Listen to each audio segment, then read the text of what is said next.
this seminar.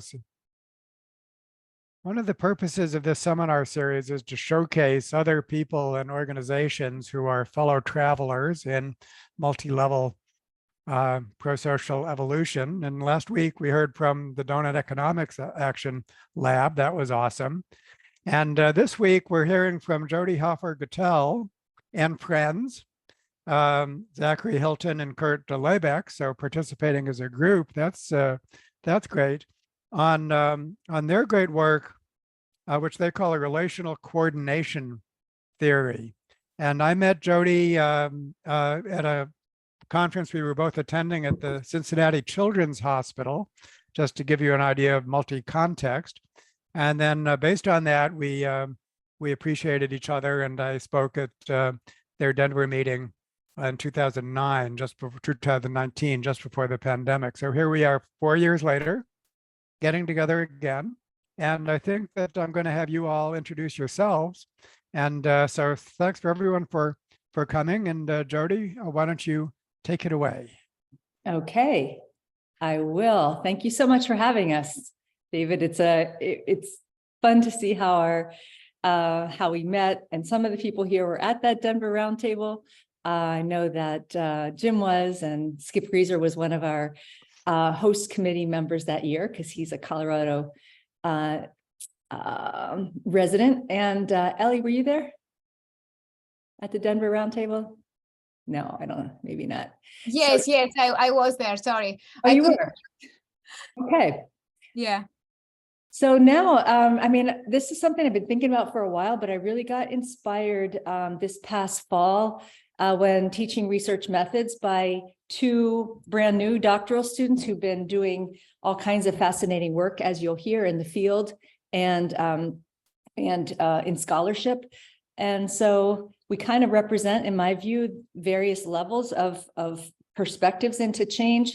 So I wanted to, it just got me re-inspired, and we're going to take a crack at a theory paper. So here's the beginning of it, and we really look forward to a discussion. But to introduce ourselves, let me just, those are big. I'm Jody Hoffer Gittell. I am a faculty member at Brandeis University's Heller School for Social Policy and Management. I've been working on relational coordination as a theory ever since my time as a doctoral student at MIT, when I started studying flight departures and found the networks of relationships through which people are coordinating their work were very important for getting to the outcomes people wanted, but that structures were really critical for shaping those relationships, from being siloed to being more cohesive and collaborative. So that was kind of the start of a journey, and started the RCRC, what is now the Relational Coordination Collaborative, in, I think it's 2011, to help build this community of practice. And it's been a really fun journey, a lot of kind of crossover between research and practice, which is, I think, very promising for, getting out of our ivory towers and having an impact. But Zach, over to you. Sure. Thanks, Jody. Hey, Zachary Hylton. I'm a first-year PhD student, social policy. I'm in the concentration that's focused on economic and racial equity at Brandeis. So I have a background mostly in local government. I spent a lot of time working in Minnesota in county government, and it's really driving my research interest. Most of my work was on how do you move systems, partnering with community and the most harmed populations to redesign the purpose of systems at their core foundation. So yeah, I'm really excited to do more research and understand what all that means and what my work has been. And keep thinking about what the future might look like after all these systems are kind of reconstructed. So that's it. Right. Pass it on to Kurt. Hey, thanks, Zach. Thanks, Jody. Thanks, David, for having us. And yeah, so my name's Kurt Lebeck, and I've been in social work and behavioral health for the last few years. And a lot of my work there has been mostly related to how well behavioral health organizations operate, function, the kinds of programs that they use to help folks with mental health and substance use challenges. And as Jody alluded to, I'm a first-year doctoral student over at Heller, and really enjoying myself there. I'm on the behavioral health and NIAAA track over there. And yeah. There you go. All All right. right, thanks. So back to Zach to get us started. Okay. So just thinking about like where we are right now, more like the problem statement. So our world is interdependent. I think it's important just to recognize like an inherent interdependency across people, across our systems, our economy, our political systems, and our problems, or like our crises, are becoming increasingly complex, or at least the way that they're communicated. It's almost like relying on the old ways of doing things isn't always answering our like questions or coming up with solutions for what our current problems are. And so as we think about these crises around housing and homelessness and violence and racial or nationalized conflicts, different ways to understand like health and well-being as they intensify. What does it look like to develop new ways of responding to those crises? And so I think the way that our solutions are communicated right now are in very like simplistic ways. We can think about the use of Twitter, or the attention span of like the average adult right now. And so we're dealing with responses to complex problems, or people are looking for responses to complex problems from entities that are straightforward and simple and clear.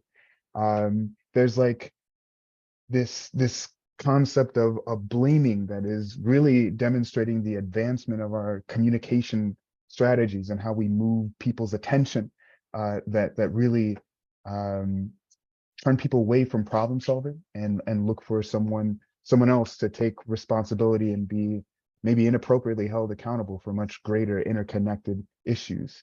And then like this overall kind of like distancing more and more people from a problem-solving process that's authentic and engaging different ways of knowing and understanding. So with all that said, how do we then turn back to our interdependence as a way to really think differently about how to respond to some of these crises that we're engaging with? So interdependence isn't new. There's been quite a few researchers, theorists, thinkers that have used interdependence in different ways or conceptualized it in different ways. And there's also this recognition that interdependence is in itself not a new concept for humanity, and that it's definitely tied to the relational kind of components of indigenous knowledge and wisdom. So these are some of the thinkers there. I'll just read through some of these quotes because I think we got a couple slides with this, but in a real sense, all life is interrelated. We are caught in an inescapable network of mutuality, tied in a single garment of destiny. Whatever affects one directly affects all indirectly. I can never be what I ought to be until you are what you ought to be. And you can never be what you ought to be until I am what I ought to be. This is the interrelated structure of reality. Here's another quote. It is strangely liberating to realize your true status as a single node in a competitive network. There's honor to be found in this role and a certain dignified agency. You won't be swallowed up by a hive mind or lose your individuality. You will retain your autonomy while being profoundly interdependent and connected. In fact, sustainable systems cannot function without the full autonomy and unique expression of each interdependent part of the interdependent whole. And then one more quote: if you have come here to help me, you are wasting your time. But if you have come because your liberation is bound up with mine, then let us work together.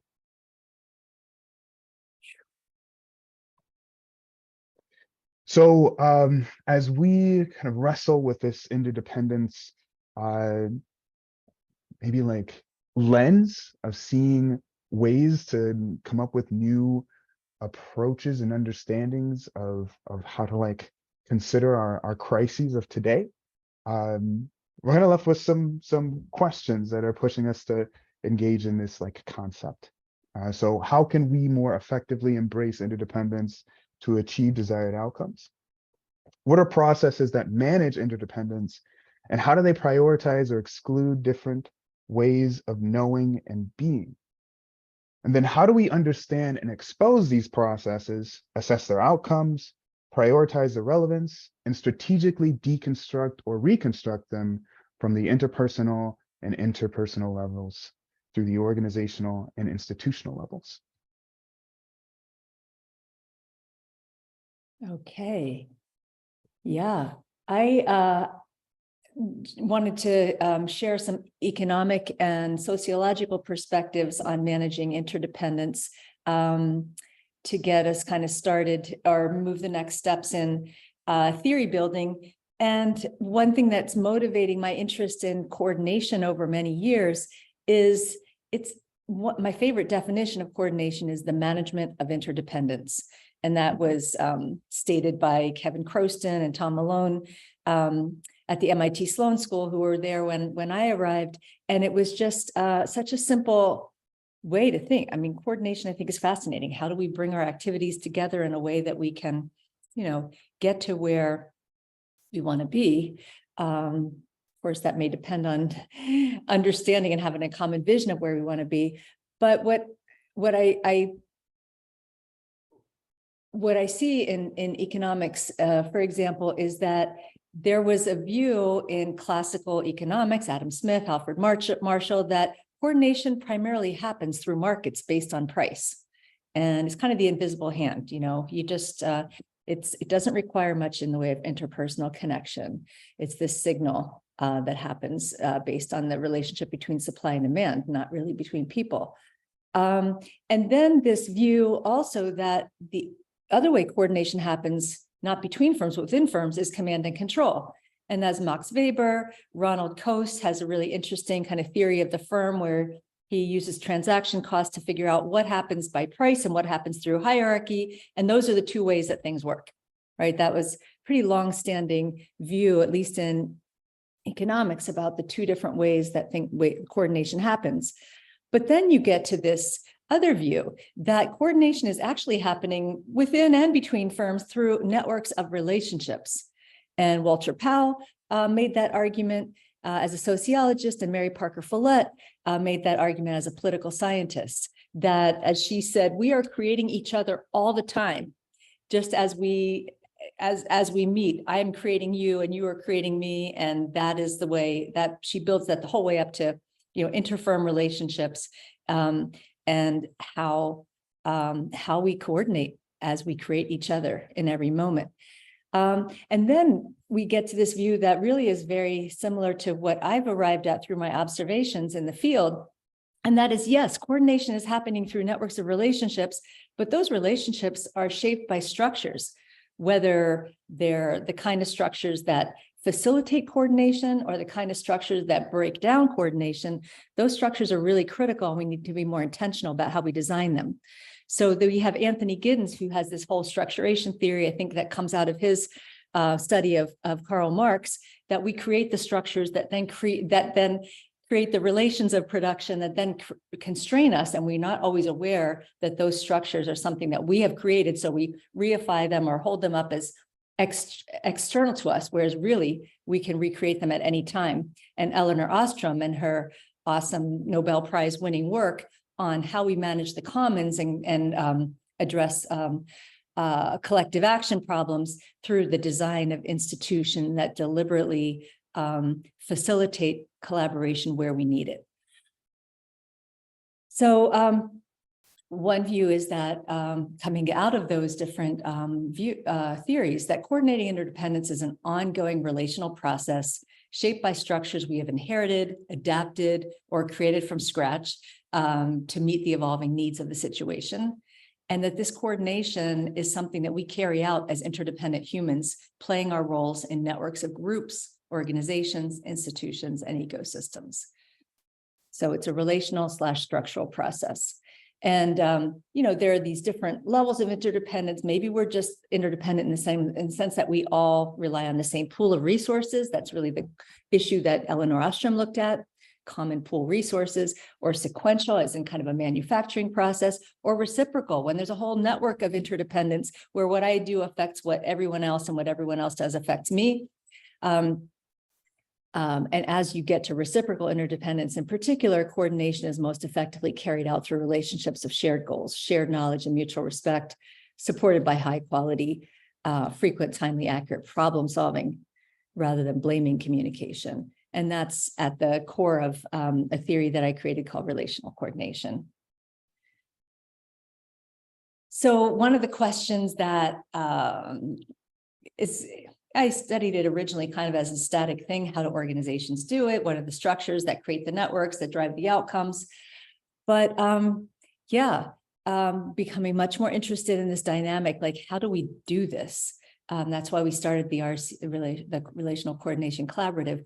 And one of the insights we want to put forward in this theory paper that we're developing is that building capacity for coordinated transformational change requires that people recognize and embrace their interdependence. That I need you and you need me. It's not just in one direction. It requires that they see the whole and how their parts are connected and where they fit. And it requires that they see themselves as agents of change who are influenced by others, but also who are influencing others in every moment. Like we're all pretty powerful if we just stop and notice it. And that we need to establish and maintain environments that can foster this capacity building. So the relational transformation that's needed may be to move, for example, from fear of our differences to being curious and then embracing and learning from our differences. And through facilitated inclusive processes that are carried out with mutual respect, we think people can come to see themselves as embedded in networks of relationships with diverse others without being just totally scared about that idea, and can then more easily embrace their interdependence. So creating those spaces is something we really want to look at. And that power is engaged in ways that tend to build inertia around the existing interdependent processes. And those power differences can make it hard for us to even recognize our interdependence. And there's a big theory in a theory called resource dependence theory, which is really about who depends on who. And it's really not about interdependence, but who is more powerful in the situation. And when we have those power differences can limit our ability to conceptualize and take control of our interdependence and have myopic perceptions of that the less powerful depend on the more powerful, and not actually seeing the reverse. Some of my studies in healthcare, for example, and even in the airlines, it's a really big moment when surgeons, for example, come to see how dependent they are on the person who does the follow-up. Could be a secretary in the office who's doing the follow-up to that surgical encounter. And, when they realize that that person is at a lower point on the status hierarchy, making a lot less money, and the outcome of the patient depends critically on what they do. So it's a humbling moment, but often we don't see that if we just look at the power differences. So then what do we do with structures? Structures can help to scale and sustain those new patterns of relating. And so as change agents, two things we can do are, first of all, to create well-structured spaces where people from diverse backgrounds, perspectives, and power can seek out common ground. And I'm sure we've all tried to do that, and it's hard, but really important work. And then kind of second level of structures are to create more equitable structures like shared meetings, which can be those spaces where this happens, shared accountability for outcomes, shared rewards, and so on, shared conflict resolution systems, shared protocols, shared information systems, et cetera, where we create a more equitable space to establish more equitable power systems.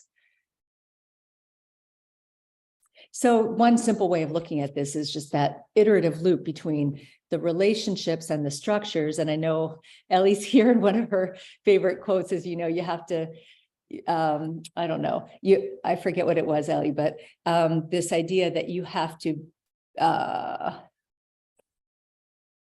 you have to be the change in the relational way in order to get the structural transformation that then helps to reinforce those ways of interrelating. And it's a dynamic process because things are happening changing all the time. But that's one simple way to look at it. And the model of change that I've introduced quite a few years ago now, what was it? 2019, right around the time I met David, actually 2017, is basically that these structures, it's very empirically grounded theory, shape these networks of relationships in either cohesive or very fragmented, siloed ways. And depending on how cohesive or fragmented they are in a context of interdependence really matters for these performance outcomes. And there's a lot of empirical evidence for how those networks of relationships shape those outcomes and how these structures shape the networks. But what was new here with the relational model of change is that you can't necessarily just change these structures out of nowhere, like design these new institutions through which we're going to coordinate, but that we need to, first of all, have some kind of relational intervention so that people can together co-design those structures and know how to use them, because we already are starting to see our interdependence and our shared goals and our shared knowledge. And this work process intervention was really a way of taking the whole notion of continuous improvement and say that whole cycle of experimentation, and this comes up in David's work as well, that whole cycle of experimentation is actually a really nice model for continuous change to address the challenges that we face. And I want to turn it over to Kurt now. Thanks, Jody. Yeah, so I sketched this up basically as a way to think about change happening at multiple levels and at the same time, especially when it comes to relational changes and relational coordination. I think, so I didn't have a lot of time, unfortunately, to do this, but if you can imagine the red triangle being sort of a change dynamic, and then it sort of superimposed over micro, meso, and macro levels of phenomenon. You can imagine all of the influences at the individual level or the micro level, psychological, biological phenomenon, meso, social groups, of course, the firm, other groups, and then at the macro level, thinking of societal, political, and cultural influences. And the reason I picked sort of those out of, the potentially huge is based on like scenarios where we really want to apply this idea. And the idea being like, if you're going to apply change both at the individual level or apply interdependence at the individual level, they have to still be conscientious of the reality that there are these other influences, and that and I turned these little arrows for lack of better scientific diagrams, but they're sort of like, think about them as moderators. And so they're moderating effects between the individual and societal relational piece, while at the same time, they may not be actually moderating the effect in the direct mechanism or where the change is actually happening. So I also just sort of created this term exodependency because I think it gets at this idea that we really aren't able to be interdependent without the reality of these larger systems affecting us, right? And so I think this is very much why I think we're here with you. And thinking about how dependent we are on these systems is a way of circling back in a way to what we had sort of identified as indigenous knowledge. But it's the traditional knowledge of all culture and all humans throughout time, right? We've evolved to develop this kind of relational dependence. And so maybe it's not so much this, and like Zach said, there's nothing new about this. It's just recognizing how much more we are dependent on these different systems, and how much our individual and these social factors actually moderate that interdependency. So I'm going to turn it back over to Zach for the next slide, since Oh. Here's a great- Yeah. So this is coming from some of the, actually, this semester I was in a course that was looking at process tracing. And so just taking a look at some of the, really doing a little like autoethnography and some of the work that I've done like in the past like 10 years on this. Wow, it's a long time. Anyway, there's like things that I think have become like important moments in these like transformation processes where we're trying to change deep-seated systems. And it always starts off with creating this neutral space, bringing together partners, almost like adversarial partners. And the more adversarial, the more like extreme at different, what would you want to say, like ends of spectrums of partners you can bring together in conversation, the better. Most often it's like people that are most harmed by systems and people that are running those systems. And then you have people that are in charge of handling these systems come to like a new understanding of how the way that things are working right now aren't really improving things, especially for these groups of people. Then what ends up happening is these system leaders become open to thinking that something could be different. It's amazing for a prosecutor to realize that they are part of, or maybe a key leader in perpetuating the, I guess, the maintenance of like slavery in the US, simply because of the 13th Amendment and exactly how much of the population that's being charged and sent to prison is like Black or American Indian or Latinx. So those types of recognitions open these leaders' ideas to thinking that something could be different if we're trying, or something has to be different if we're trying to see improvements in these different populations' outcomes. And so working together, they end up coming to new understandings, setting different values that they want to see established for the institutions that they run or are part of. And then crisis comes, something happens, and you're tested to see if these ideas can be transformed into something real. We can change the structures of institutions. We can create new positions, get rid of old positions, maybe even get rid of some different departments or create new ones. And then maybe a crisis comes again and we see if we revert back to the old way of doing things, or we keep iterating to make our systems more dynamic and responsive to the people they serve. So that's the stuff that I've been a part of before, and trying to see how that fits into this interdependence network of things. So I pass it back to you, Kurt.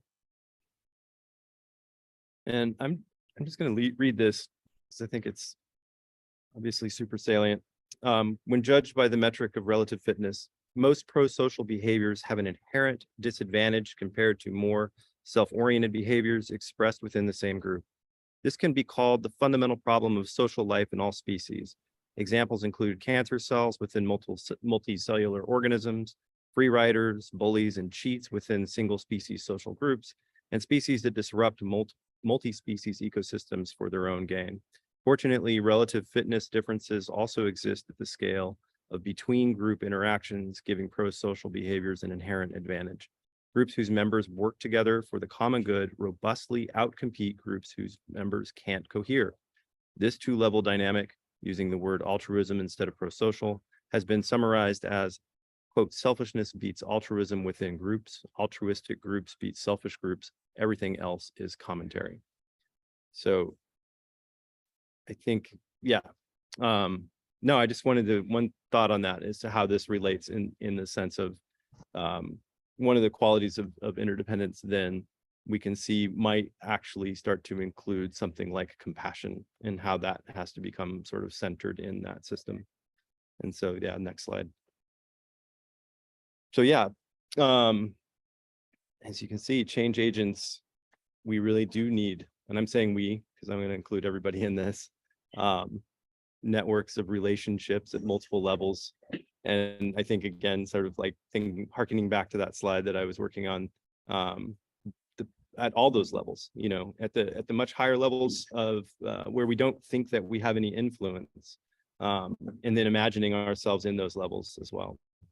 And then recognizing, I think, finally, like that these are not like fixed truths. So much of this is contested and explorable. And I think thinking of it rather than as contested is, but thinking about it as opportunities to explore and learn from our interdependence, and the negotiations that then ensue is maybe where the sweet spot of learning is. Thanks. Yeah, and maybe the optimistic part of the conclusion is that, going back to David's work with his colleagues, is that the evolutionary process may favor that choice to embrace independence, even though we may be very reluctant to do so. Yeah. So we thought these were some good questions to get started with. And would love to open it up, and maybe we go into small groups to kind of, first of all, say, how does this relate to the different work that we're doing? Because we're probably all working in very different spheres, and then come back. But whatever you think is a good idea from here, David. We could do that if Juliet, if you're able to do that, just create breakout rooms on the fly here, because we do have enough time. I think that would be useful. Yeah, maybe we can do breakout rooms about 4 to 5 people. Yeah, that would be great. I'll cut and paste into, can I cut and paste the questions into the chat, and will that work for everybody? I mean, will people be able to see it? Once you go into breakout rooms, they won't usually. So if I we, think we're gonna, I mean, in the time we should be introducing ourselves to each other and so on. And so I think that that'd be great. Sure. And then I'll call everyone back in. How much do you think is enough time? About 10, 15 minutes or? Yeah, we have until 1:30. So that's what's one of the nice things about it's the 90-minute session. So let's take a good 10 minutes to get to know each other. That'd be great. Okay. Everyone should have a notification to join their room.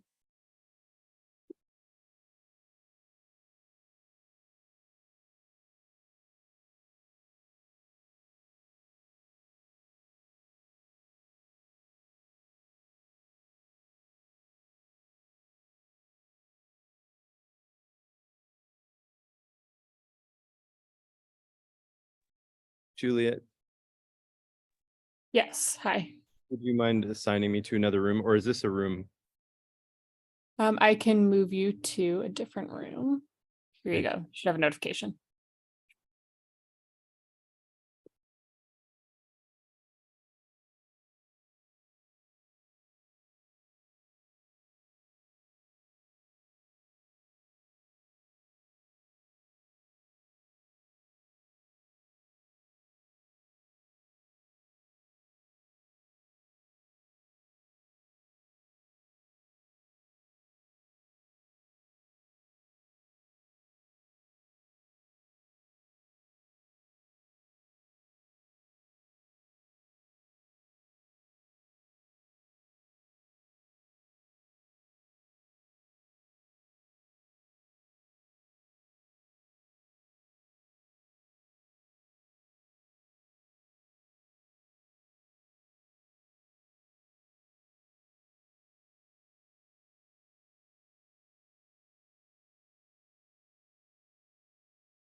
Okay, welcome back.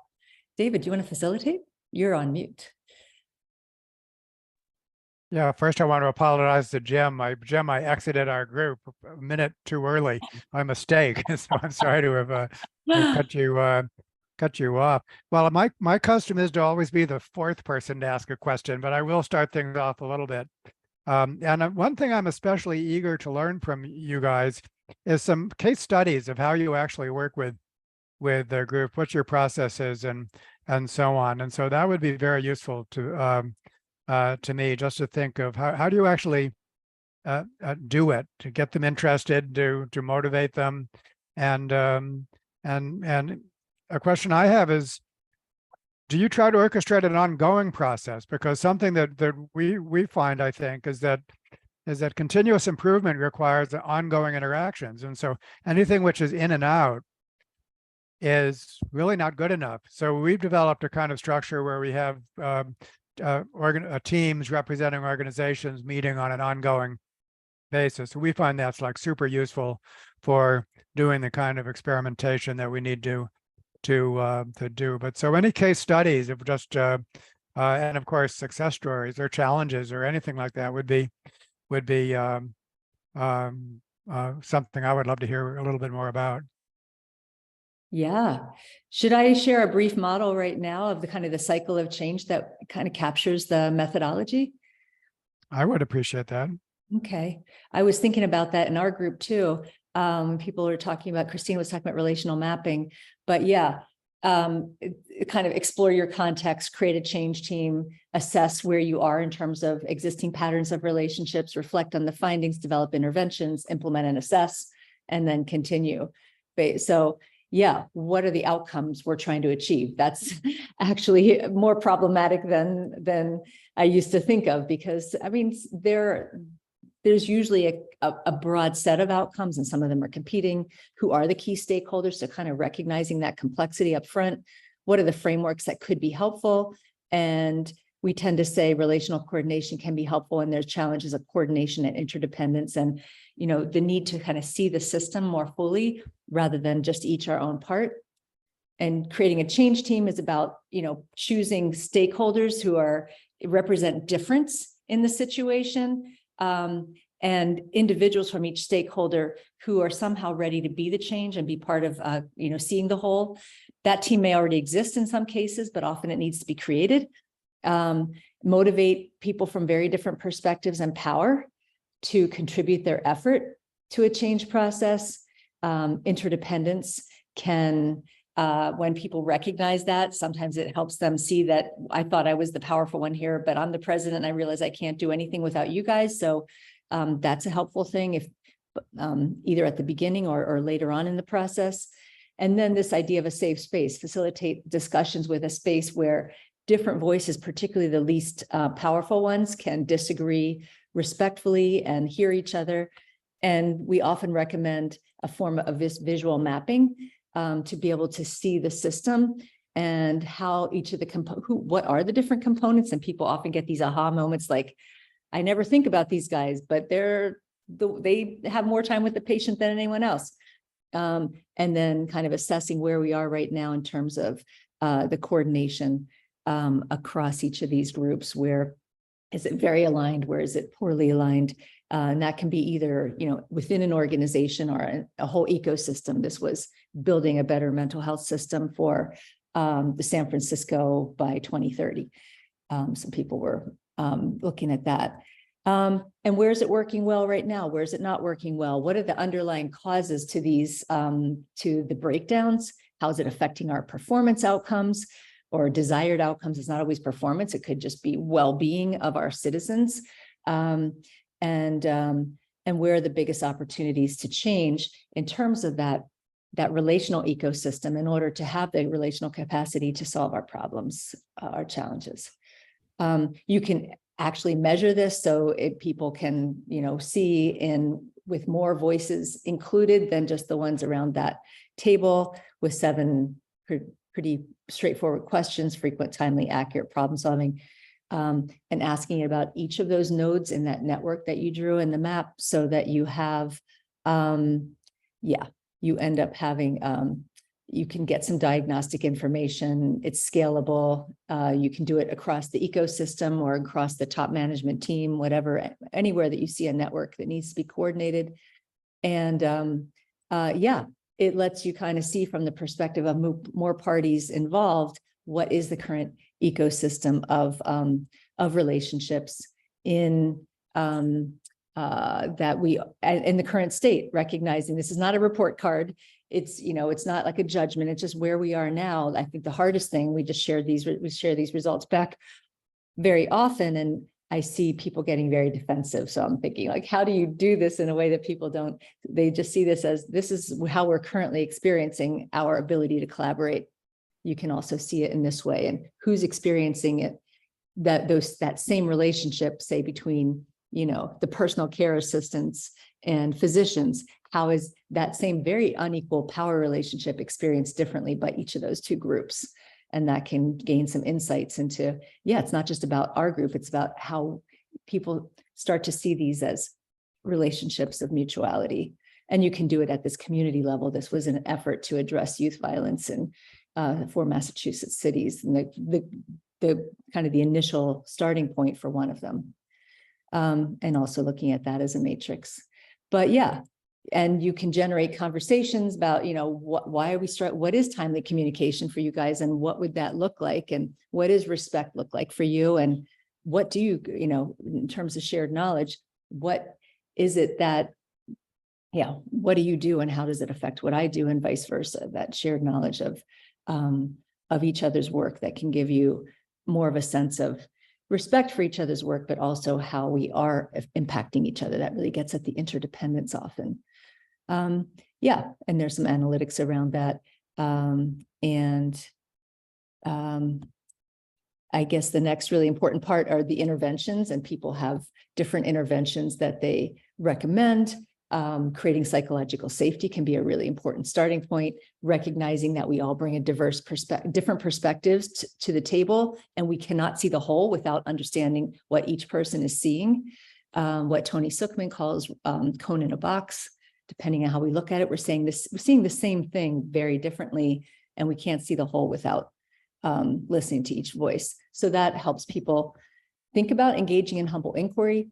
We were working with Cleveland Clinic yesterday, and one of the frontline leaders said this is how she finds she can get people to open up, and rather than hiding information, actually share information so they can improve patient care. And she's a frontline leader, but you just imagine how much more important this is, the more organizational power you have to be able to level the playing field so that people actually share information and learning can happen. Different kind of conversational or approaches that can help you do that. And relational repair. These are relational interventions. Conversations of difference and conversations of interdependence are really kind of, people often learn a lot just by having these little micro interventions to the point where you can scale it up, and identifying where we currently have shared goals and where we have very different goals. I'll give a quick example. Working with one of those communities that was trying to address youth violence, and you had conversations of interdependence that I was overhearing between people who were in the judicial system and people who were youth advocates and had been kind of youth offenders, so to speak. And one of the conversations I heard is, you guys are just, you know, into the school to prison pipeline, and we're trying to help youth, you know, have a successful life. So what are our shared goals, and how can we be clear on when they're diverging and start to see things differently, and then building mutual respect? What is respect to you, basically? The structural interventions are more around, do we have shared rewards across all these different roles? Do we have shared accountability or not? And often the answer is not. Do we have some of the structures that can help us optimize the whole rather than just our individual parts? And where might we invest in new structures, institutions, to enable us to sustain more cohesive patterns of relationships? So yeah, reflecting on the findings and so on. and that this is happening often at multiple levels. But, you know, it's a starting point, but we definitely want to, that's, I guess, the answer to your question. Sorry, it was so long. No, that was super informative. That was really great, and also very, very impressive. So hats off to you. Is one thing I want to say, and then now I want to turn it over to others. So there's Susan. Please raise your virtual hands, and that will queue up automatically. Yeah. So Susan. Highlight Jim Best, who is always asking this question of what level do we share goals? That whole level question. So hopefully come back to that. But for now, Susan. Thank you. Thank you for this presentation. I'm curious, Kurt, near the end, as you were wrapping up, you said something about, you know, about compassion. We need more compassion or compassion in the system or something. But then that was just kind of a side note. And I'm wondering how you can actually bring it back full force through all of those levels. And do you have some plans and ideas for that? Because I think it's really important. Yeah, no, thank you. Actually, it came up in our group, and I didn't even instigate it. It was wonderful. One of the ways that I think about doing this a lot has to do with using something consistent with acceptance and commitment therapy, wherein, and I will make it very brief. Rachel in our group is a psychologist and knows this stuff very well. But one of the things that acceptance and commitment therapy thinks a lot about is values. And we think about values like what are our values and what are we willing to tolerate discomfort when we are living in service to our values. And so if we think about maybe centering compassion as one of those values, at least in ourselves, we might be willing, kind of circling back to some of the things that Zach was getting at when it comes to rather than entering into systems of blame and looking for somebody to take the blame, we might rather take our own responsibility and not take responsibility for something that we didn't do. I wouldn't ever suggest something like that, but take responsibility for living our values in that moment, as opposed to looking for someone to blame or some system to blame. That isn't to say that we would ignore a structural deficit, right? Like we can't ignore racism. We can't ignore any number of other kinds of minoritizing phenomenon in this world. So I'm not suggesting that either, but I am suggesting that rather than looking outward, we look at our own interdependence and our own relationships, and we apply whatever we're willing to do within that. And the other piece that came up in our group, kind of a little bit more towards your question about how to scale, is the idea of and I see it also in the chat, which is the biggest problem, and I can just read it, is not about facilitation with groups, but about the groups that we're not invited to, about the organizations, about the systems, about the problems that we're not invited to the table. And so I think what I'm hearing in your question is kind of how do we scale compassion? And one of the things that has become clear, at least in the sort of model that I'm sort of working on with Jody and Zach, is that it isn't a geometric, we can't just scale a compassion intervention that we might do at the individual level straight up to, a meta level, right? It doesn't quite work like that. But I am very much inspired by the way that the Buddha talked about a particular, I think he was talking about how he had a bunch of other Buddhists in the Sangha. They were all getting together, and Mara, who's the all of the desires and wishes that we might have, was coming in, was trying to influence the Buddha, and basically all of these Buddhists working together with their concentration, it simply were able to resist those temptations. And so I think about it as something like that. The more we communicate within our own groups, the stronger we build that compassion, the less we give energy towards blame and shift responsibility to ourselves, recognizing that we can in fact take action. It might not scale immediately, but it is going to be, unfortunately, maybe an evolutionary process, but maybe that's also the way it's intended. So I hope that was somewhat of an answer. Kind of like Okay, be the good. compassion, right? Be the compassion. Be the Yeah. change. Okay, thanks. Yeah, absolutely. I want to say there about compassion. You use the term scale compassion. We cannot scale compassion.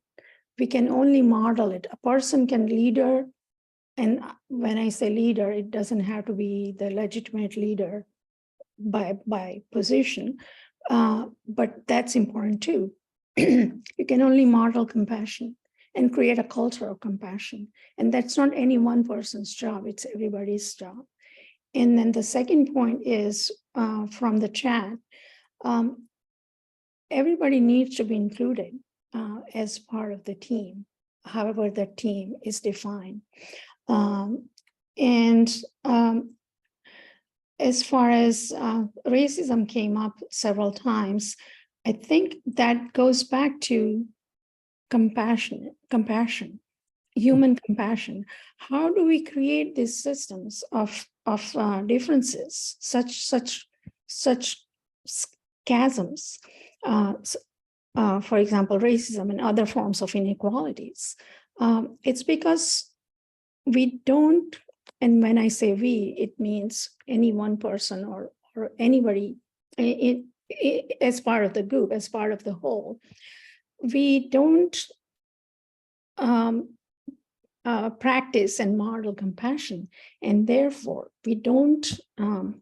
We are driven away from respecting the need of the others, and a corollary to that, in a way, is also that it's human nature it comes from survival of the fittest, perhaps, and David can speak to that better than I can, but it's about consolidating power. It's the power differences that then drive and are the source too of social complexities such as racism. So human values are very fundamental to whatever humans do as individuals, as groups, in organizations, and in society. And I would love to go back to the slide that had David's quote. Okay. Do that. Yeah. Was it Zach? Zach, can you? I've got it here, actually. It's the last sentence. The selfishness beats altruism within groups. And altruistic groups beat selfish groups. Everything else is commentary. And I have a question, David, for you here.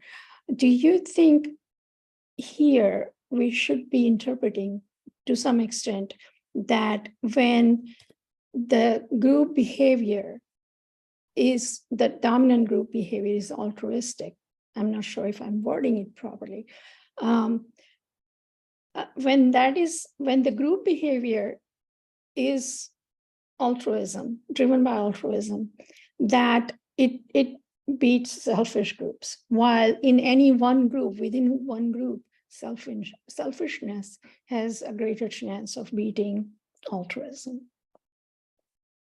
I'll wait my turn. So, but happy to do that. That's very much in line with the comments that I wanted to make. So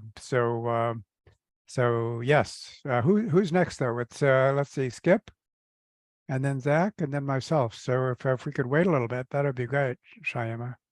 Yeah, I think a lot of these comments are really sort of related with each other, but Jody talked about returning to the issue of shared goals. I want to read something from the pro-social book, which talks, and someone else talked about values. It says, and we talk about values just like y'all know in research, you read something about what values or meaning or something like that, but no one ever says what it is. Well, on page 59 of the pro-social book written by Atkins, Wilson, and Hayes, it says, values are our chosen qualities of being and doing. Think about goals and how we can get more together on them instead of divided. Okay, values are our chosen qualities of being and doing. They express how we want to be as people and the desired qualities we would like our action to reflect about us, I would add. And so I think that that is important. And what it brings to mind, and I was talking in our small group, Tom Robbins, a Western novelist, a very insightful philosopher in his own right, in his book, Even Cowgirls Get the Blues, wrote this quote as a fictional character in his book that stands out to me. And I think he's talking about politics versus philosophy. And I think you can insert the word interpersonal values, and you can insert the word organizational issues instead of politics. But I'm going to say what he wrote, which is, I believe in political solutions to political problems. Again, remember to make those substitutions mentally. He says, but until we solve the underlying philosophical problems, which I'm arguing for, is what are our values? How do we want to be and do in the world? What are our shared goals? Until we solve our philosophical problems, we are doomed to repeat our political slant, interpersonal slant, organizational problems over and over and over again. It's a cruel, repetitive bore. So that's my spiel, and I think it speaks to a lot of what's been said. Great, thank you. So Jody or anyone, or Zach, you're up next. So maybe you want to comment on that or to make your own comment. Yeah, I think Skip hit a lot of what I was about to say, maybe using different words, but this is, I think there's I think there needs to be some return to, the word philosophy was used, but like ontology, epistemology, that I think is driving a lot of what we do. I was really inspired by this book by Calvin Warren, who was a professor at Emory. It's called Ontological Terror, Blackness, Nihilism, and Emancipation, where he really goes over some of the kind of like conceptualizations of even existence are in conflict with Black people being recognized as humans. So if we're looking to figure out how to dignify and respect and have compassion, then I think we'd also have to recognize that we don't even know what compassion is yet, because we haven't even begun to include other people's ways of reasoning or knowing into our like conceptual framework of what can exist. So, opening spaces to that type of opportunity to understand what is possible and what can be real is, like, to me, some of the first steps in creating this new shared knowledge of what is and what was and what can be. So. Great. Thank you. I'd love to, if Christina and Gavin would share what we did in our group. It was pretty amazing conversation, I thought, either one of them. Sure, let's do that. We got time, and then I'll take my turn. Oh, I'm sorry. Go first, David. No, please, Christina and Gavin, please just let's just do that, and then we have time. Sorry about that. Well, I really am curious about how systems change happens and the stickiness of system, like they kind of spring back into the shape that they have been used to holding, and the overlap between the kind of structural change, which I've been working on with groups of theories of change, like how do we change this system, how do we convince policymakers, etc., and being introduced to Jody's work on relational coordination. It really resonates with what I'm doing, and we're looking at in the breakout room, we were looking at like that slowest moving node of the system, that you can't change anything without first changing yourself.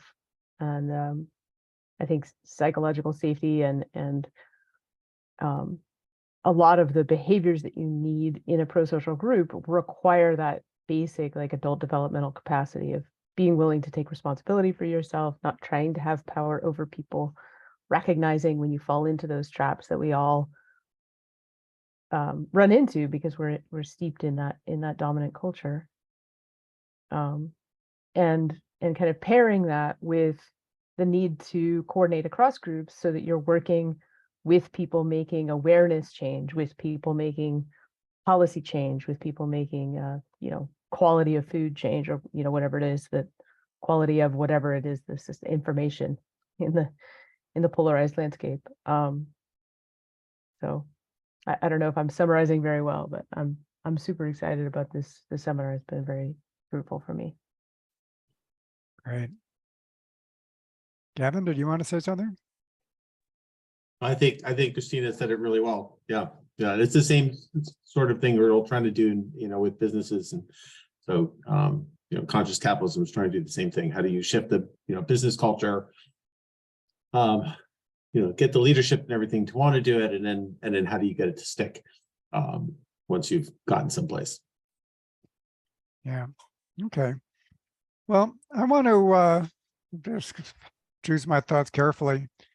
Express some discomfort with the idea of extreme interdependence all by itself. And the discomfort that I have is that it describes systems that work well in addition to systems that don't work well. I mean, a healthy organism, there's extreme interdependence. In a cancer-ridden organism, there's extreme interdependence. In a smart city, there's extreme interdependence. In a dumb city, there's also extreme interdependence. And so extreme interdependence is not carving the bird at the right joints, as you might put it. What distinguishes a complex system that works well from a complex system that doesn't work well? That's what we want to know. And in both cases, we have extreme interdependence. And something I find, which is, I think, good but not good enough, is that when we talk about extreme interdependence, it's inspirational and it's kind of aspirational. It kind of works us into a mood where we want to work on behalf of the whole system. And that's important. But once again, necessary but not sufficient. And it's there that I think that we turn to Eleanor Ostrom's core design principles and also multi-level selection theory in biology. And what you find is, if you look at the core design principles, is how little mention there is of compassion or love or any of those things. It's all about actually governance and regulation. There has to be a strong sense of identity and purpose. You have to make sure that the work is even, benefits are proportional to cost. Should not be the case that some people do most of the work. Decision-making needs to be inclusive. People can't be let out of that. You have to monitor behaviors. You have to sanction. If there's differences in power, and especially if there's people that aren't even in the room, not even a part of the conversation yet, then that's something that they might not want to give up lightly. And so there has to be some sense. So it goes on like that. And so if you use the metaphor, not the metaphor, but if you use real organisms, multicellular organisms, as like the archetype of what we want, a complex system, highly interdependent system that works well as a system, and we treat a multicellular organism as like the main exemplar of that, what does that take? Oh my heavens. In the first place, it takes selection at the right level. So we must select at the level of whole systems. And then just think of trying to replicate the equivalence of an anatomy, a physiology, a nervous system, an immune system, and that our complex systems, social systems, need that. That's a tall order.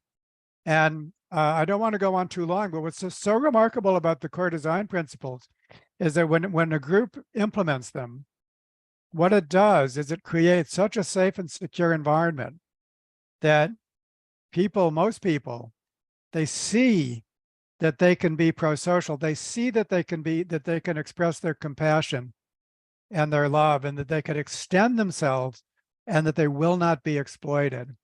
And it's at that point that they willingly shift into we mode, and they express the psychological state of mind that we're so eager to encourage people to do. They will do it spontaneously because they will not be harmed.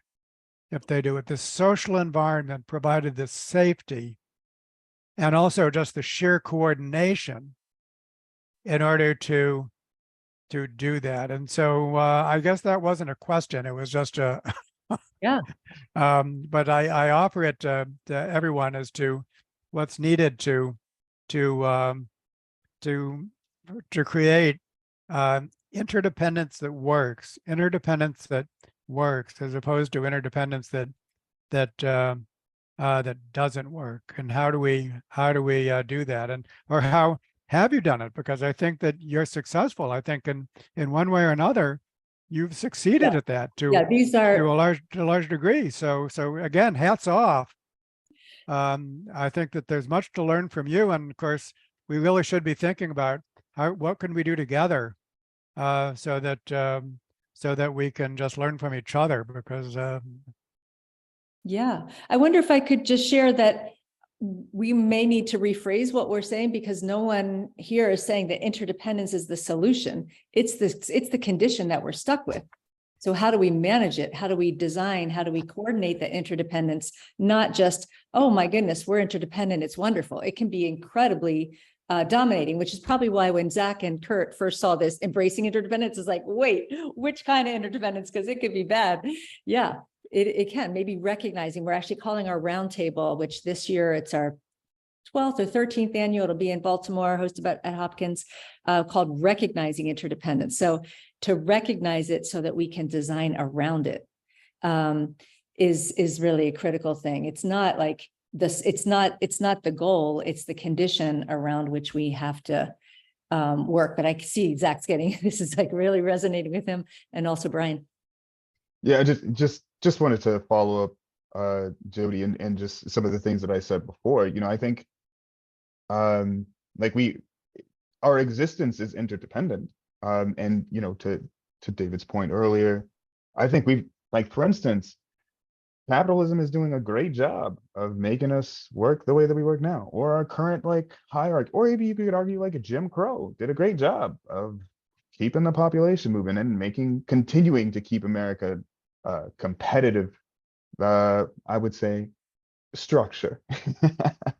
And so I think what I'm suggesting is that I don't know, it's not as if power is bad, or I think it's more like we have not yet explored how to conceptualize a power system that doesn't lead to this type of outcome for humanity. And so I think it is like, how do we continue to, one, recognize all of these interdependencies throughout our systems and structure, our ways of life, and even to some degree our agency.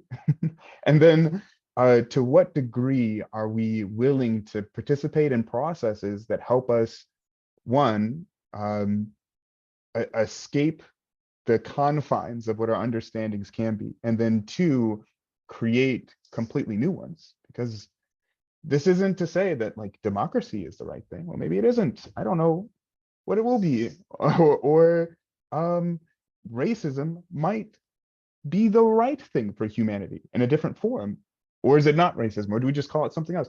All of these different things. I think I know I just suggested that racism is good, but that's fun to think about. But show how open-minded you are, but that's ridiculous.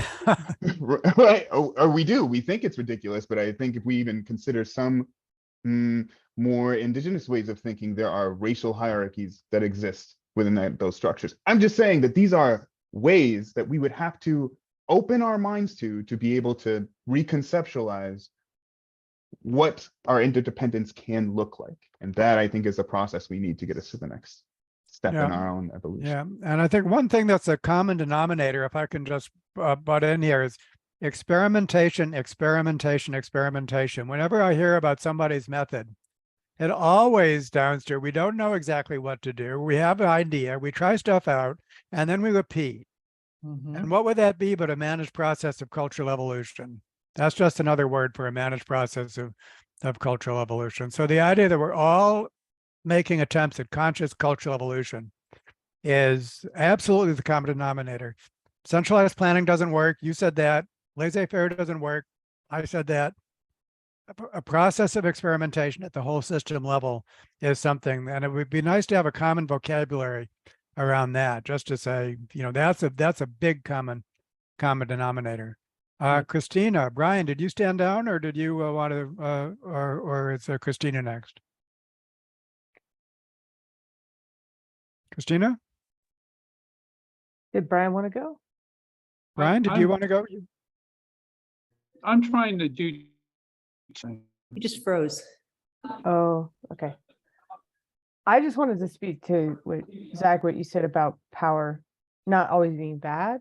Like, and this came again from our breakout discussion. To me, it seems like if we're using this idea that a multicellular organism is a good system to strive to be like, if you don't recognize boundaries, then your cells will take in more salt when they don't need salt, or they won't, they won't be able to balance. Like, semi-permeable boundaries are really important to healthy system functioning. And when we are playing with power, or when we're in relationship with somebody else and we're not recognizing how they perceive our power, maybe we're just happy being super agentic human beings and we're interacting with somebody who doesn't have that same kind of agency, and we just don't recognize that they're feeling that as dominance. Or conversely, like, we're not stepping into our power because we're trying to be really respectful, and they're like super frustrated because they just need us to get stuff done. So it's like that recognition of how do we make boundaries that are healthy more visible in the systems where we're interrelating. That's like the question I'm chewing on right now. Yeah. So, Yeah, I mean, I'll just say one thing about that. And Mary Parker Follett, I think, is an amazing thinker up there with Eleanor Ostrom, where she talks about domination and subordination as kind of an accepted dynamic, and one that is common in our culture, and that it's hard to get away from that kind of dynamic to embrace, look for integrative solutions, right? We're either dominating, and so an integrative solution means, and she says, you're no better at integration if you're mushy than if you're tough. It's kind of this Tyson Yunkaporte. Sustainable systems cannot function with the full autonomy and unique expression of each independent part of the interdependent whole. So maybe that's the subtlety that we're having, that it's hard to reach in a culture that has been defined by domination and submission.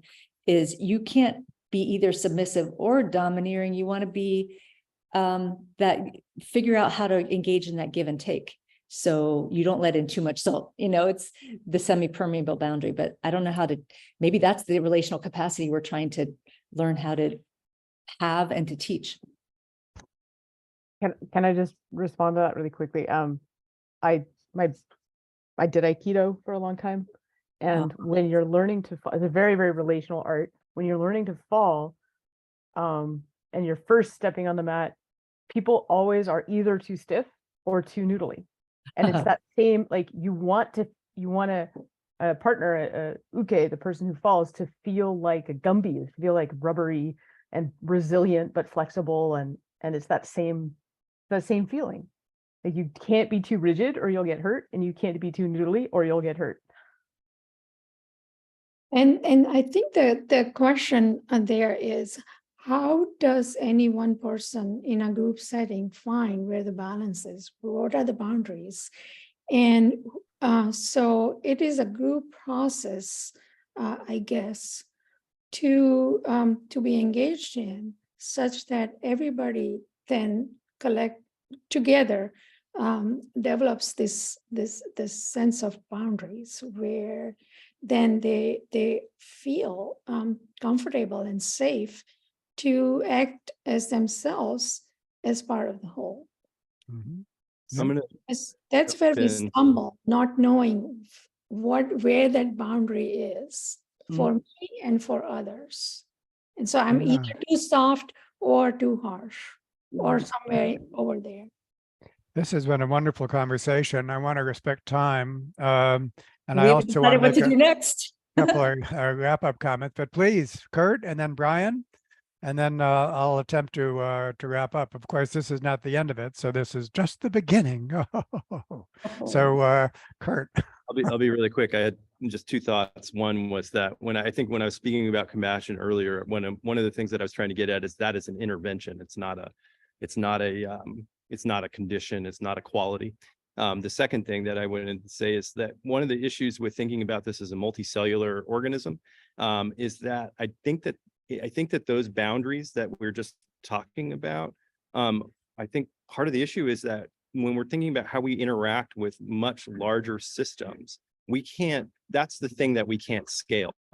Like we can't scale the sort of multicellular organism metaphor to this interactivity between us and it. And so this is where we need to develop a sort of more some kind of intervention that is, and I hope that it's based on some sort of compassion or our values and common humanity and our interrelatedness and integratedness, but it has to be something a little bit further down the road if we're going to actually maybe make that change happen. Yeah, so I think I really do want to continue this conversation as to whether this superorganism metaphor is appropriate or not, whether it could be extended. So I think nice that we began that here. Brian, speak. Yeah, David, thank you. The only thing I got kind of stuck on in reference to Martin Uchek's work in integral relationship. He works with a broader spectrum of dependence that goes from dependence to interdependence to something that he refers to as intradependence. And I'm seeing a very comparable spectrum as that with respect to being expressed in relation to disciplinarity, where disciplinarity moves from disciplinarity to interdisciplinarity to transdisciplinarity, and actually then one higher level is art disciplinarity. And for some reason within this, there's a kind of unified context for me in this that I think with respect to conscious practice, that there may be something very, very practical along those lines in making those distinctions with regard to practice and interpersonal communication and relationship. Thanks. Thank you. Ali, I want to give space for you, if we don't mind going up just a little bit over, and then I'll make my wrap-up comments.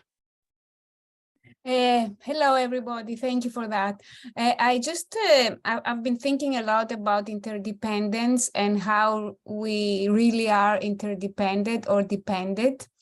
I think we are more dependent than we are interdependent because we have to in some ways. But I think, unfortunately, we are more dependent, and we are more dependent on our views that are stuck in our heads, and these views are so well built in society that we cannot escape them. So I think reaching true interdependence is the goal, but it's very difficult, and we have to focus on. My focus is on human sustainability and relational coordination. I would say human sustainability is to allow people to be sustainable, to have respect, so they can express themselves freely, so they can express their views, so we can listen, everybody can listen to the views and understand, so we can create true interdependence. I mean, it's hard to explain this argument in 2 seconds because it's very complicated.